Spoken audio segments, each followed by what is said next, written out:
Okay, so welcome back to the second part of this can model products tutorial. And this is where we stopped in the last video. And if you haven't gotten this, I'm going to put the link in the description, or you can just check the tab up there to quickly watch the previous video where we model this before you can continue. All right.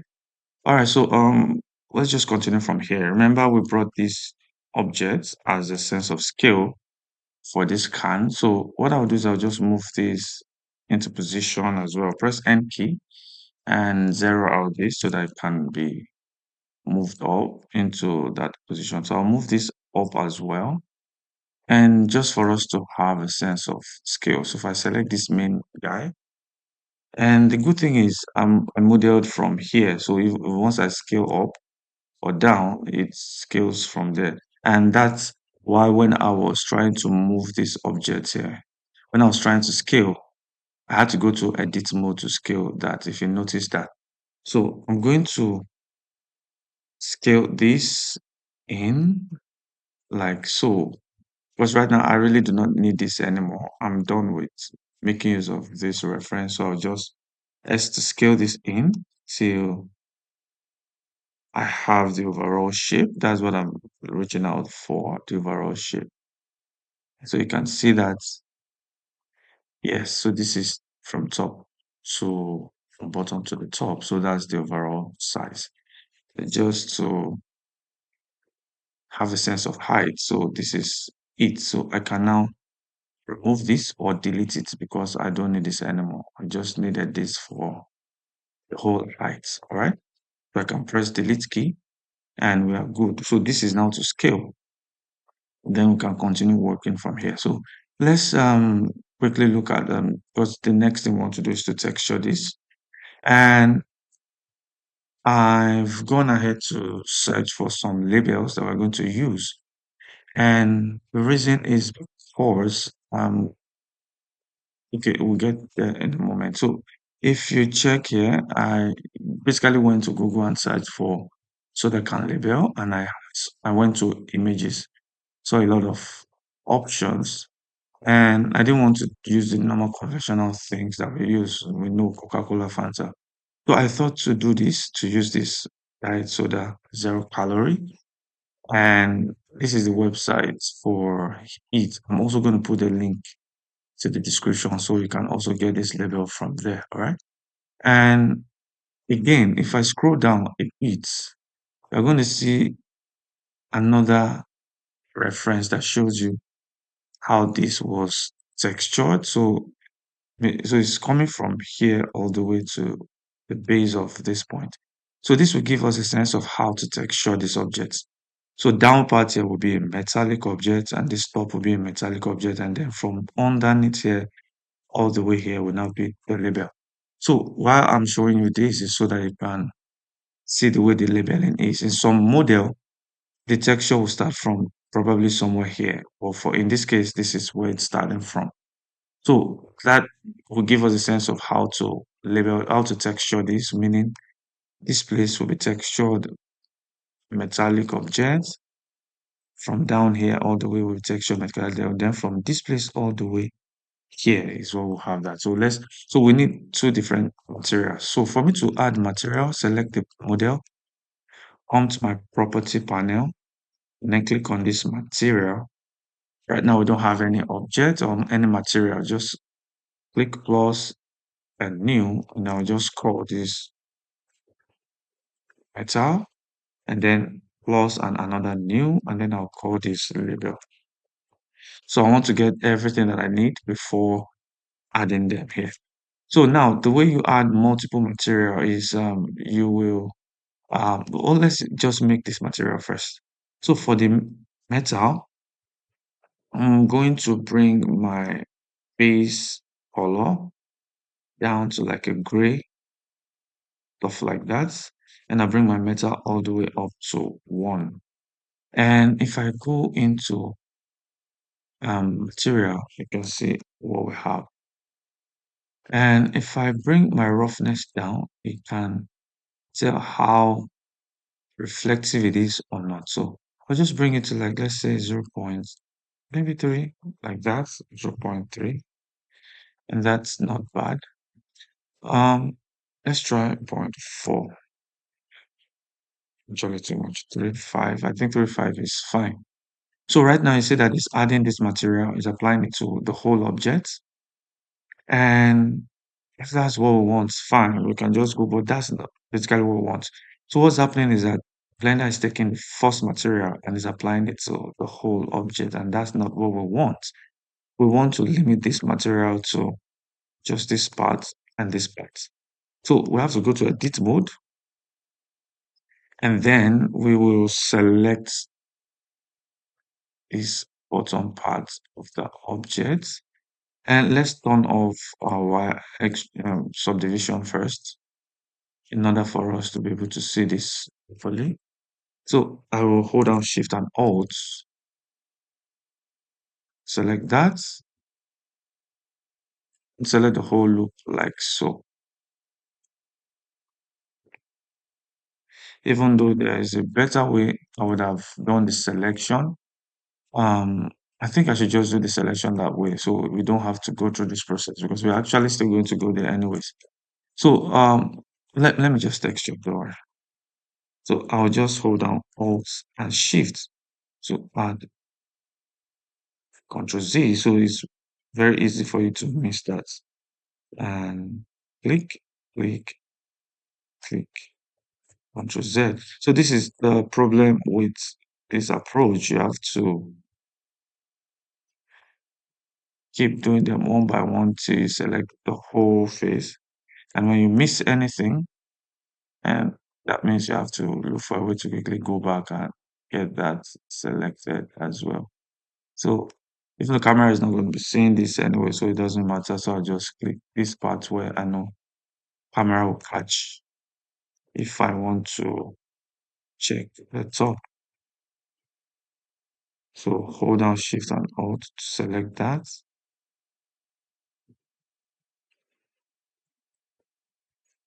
And I think I have this left. Control Z, I missed that. Shift and Alt, and then Shift and select this face. So once I have that selected, I'll come to this down part as well. And I'll just select Shift Alt to select the whole loop. Shift Alt will help me select all of this loop.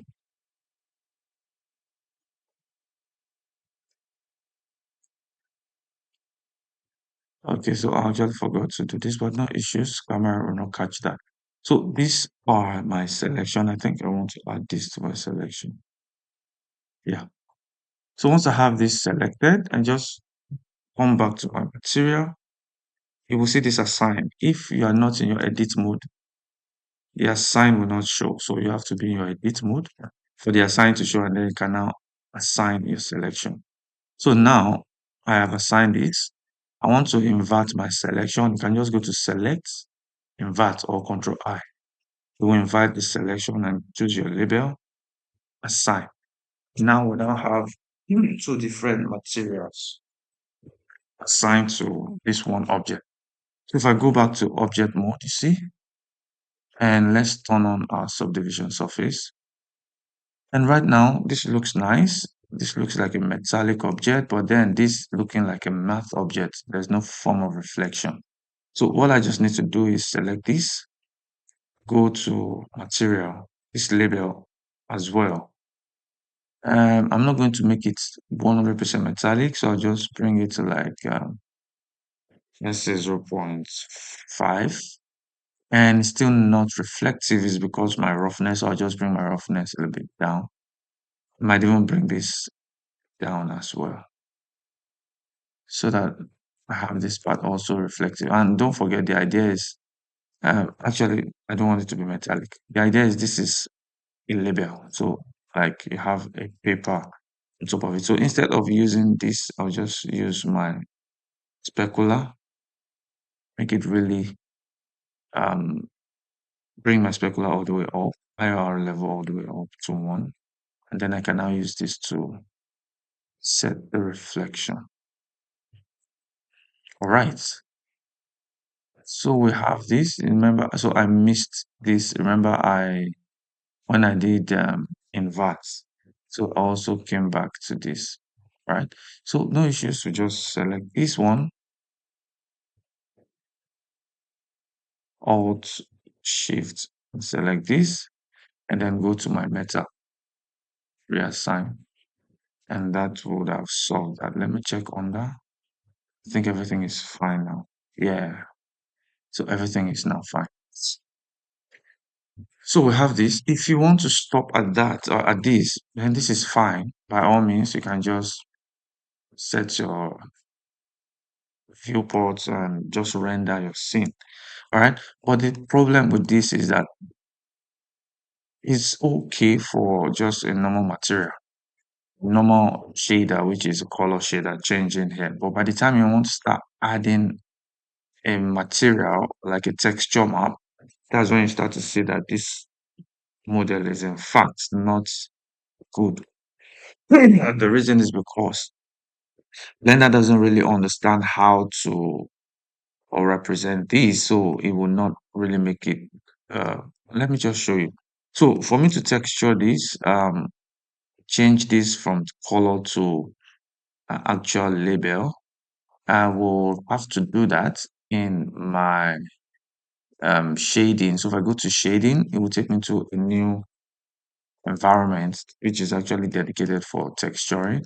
And then it will show me all of these nodes, right? So these nodes are the same thing as what you see right here. See that you have your base color, and you have principled BSDF, which is the surface we're using. This is it right here, which is connected to the outputs, right? And then you see you have your metallic roughness. Everything you have here also have them there. So it's easier for us to texture map in our in our shading environment than here. So now I want to bring in my texture. So there is a node that you need to have enabled, and that will make your life very, very easy. So you go to your edit mode, preferences, and under your add-on, I want you to search for node. You will see node wrangler. Make sure this is enabled. All right. And once you have it enabled, just click on preferences, save preference. All right. So what that will do is it allows you to use some shortcuts that will make your life really easier. So just select this principled BSDF node and then press Control T. It's going to load all of these things that you see here. It created this network of nodes, which ordinarily you have to start searching for and connecting, but it does everything for you. So in my image texture, I'll just click on this open. So once I click on open, I'll go to my downloads. I've already downloaded that texture. So I'll just look for the texture. This is it right here. So I'm going to select that soda texture. So I want you to see what's happening. I just click on OK. And as soon as I do that, you start to see that this looking really bad, not looking like what we saw here. See that it's not looking like this. All right. So, and the reason is because Unreal Engine, sorry, my bad. Sorry. Blender is finding it difficult to analyze this product and to texture it, all right? And which will bring us to the next topic real quick. So I'm not going to go in depth into it, but then there's something you will learn from it. So I'll be linking you to a new video where I'll be talking more on this. I'll just use this to work on this product, all right? So now I have this done. And I can quickly go into my layouts. And for me to do that, I'm going to do what we call unwrap this product. So unwrapping is more like I'm using scissor to cut this model at points where I can use to now texture it over this object properly. So if I come here, I want to have a sense of where this guy is. Okay. So it's just after my nutrient facts. Okay. So I should have a cut somewhere here. Okay, so but then it really doesn't matter where your view, where you're going to standing in is what really matters. Well, I'll just go to UV editing workspace and let's get into this place. If I press A to select all, you can see what is showing me. And this is everything we're having right here. And maybe that's what I want, fine. But then I want to unwrap this guy.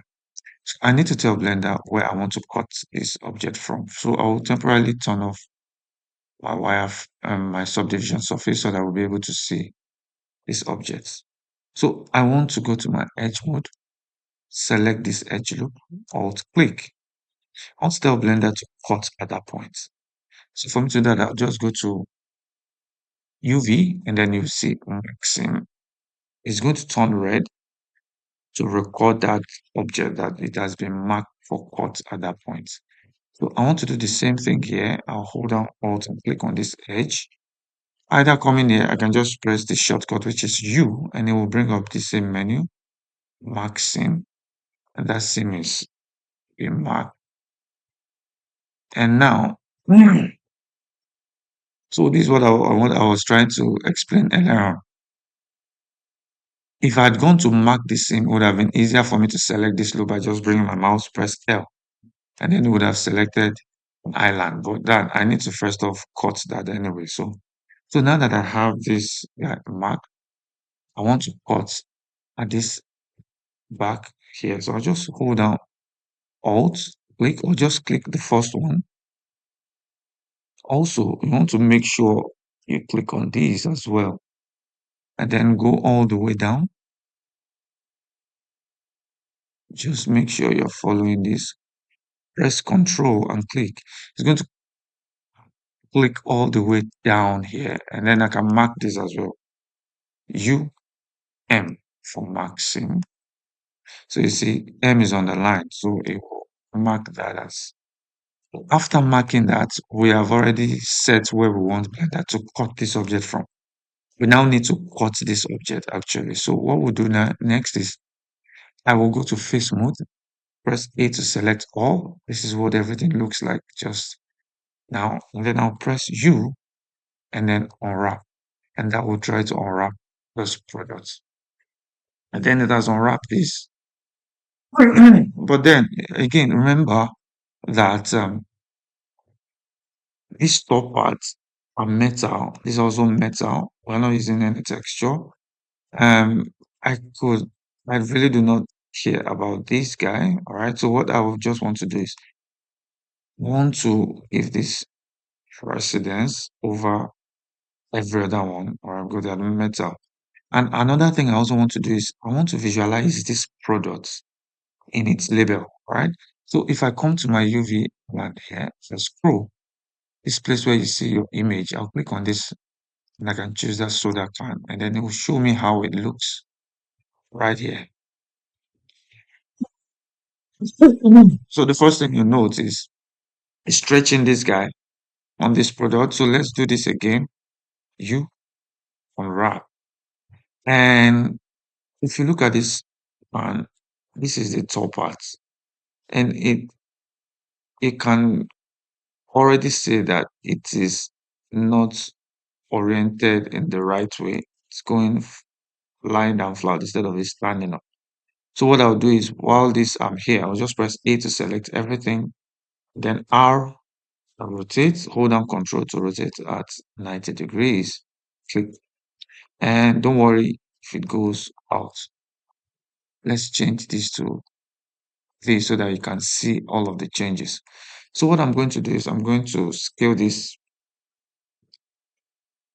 along my Y just to make it look even, because right now it doesn't really look perfect. It didn't look perfect. Now I think this looks better. And another thing I want to do is I'm going to scale this up. As I'm scaling up, you're seeing the texture here.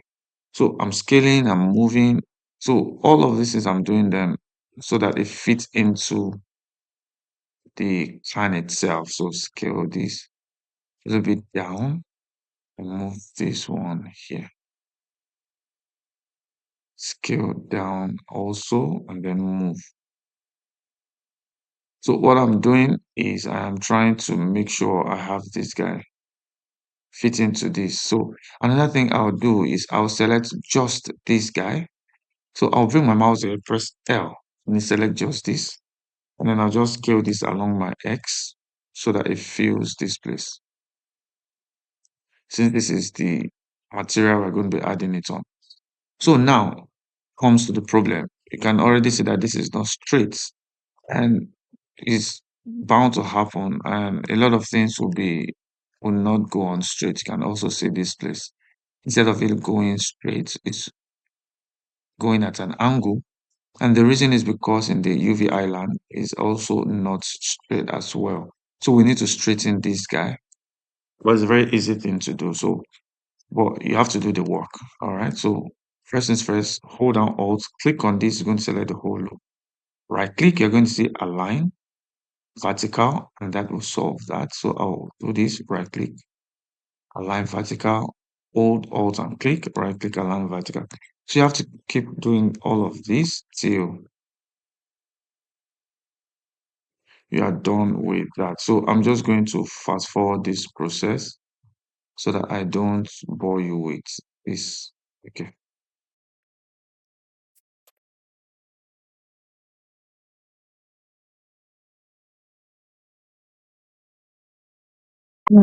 All right. So done with that. The next thing you notice is that it's still not straight because the horizontal ones are not straight as well. So I will just do the same thing for this horizontal line by holding down Alt and clicking, then right click. This time is now going to be align horizontal instead of vertical. So I'll do that. And I'm going to I actually don't need to fasten this because it's not too much. Right click, Alt and click, right click, Alt and click, right click. You just have two more. Alt click, right click, choose that. Alt click, right click, choose that. So we're done with this. Now you notice this is now straight. And what we're just left to do is now to position this correctly. So I'll just press L and then try to fit this guy in, scale this. I can actually highlight these guys. And I think this fits in. So I'll just move this G, Y. And by the way, I'm not going Z because um in the UV island you only have two axes, X, Y. So I'll just GY and move this along my up. So I'm done with this. So the next thing is just to scale this. Press L to select the whole island. GX to just move this a little bit like that. Then XX to scale this out along that axis. All right, so now this should fit in perfectly. And then this other one that you have here, I'll just leave them because really I don't need them. I only have metallic objects on them. So that's why I'm making sure that this guy is what fits into this space. So once I'm done, go to object mode or layout. And now I have this can texture and looking really nice and inviting. So you can see that we have this can texture and it looks nice. If you also go back here right now, we'll see, and there's nothing different about that. So we'll have this done. So here, I'm going to stop this video here. And in the next video, which will be the final part, I'm going to add a liquid, show you a technique on how to add liquid on this mesh. And then we will light and then texture or material, sorry, render this for final outputs, right? Okay, so I hope this was helpful. If you do find it useful for you or resourceful, please do give me a like and a thumbs up. And if you're new to my channel, please just subscribe because I do tutorials like this every time. So do have a wonderful day and see you in the next one. God bless you.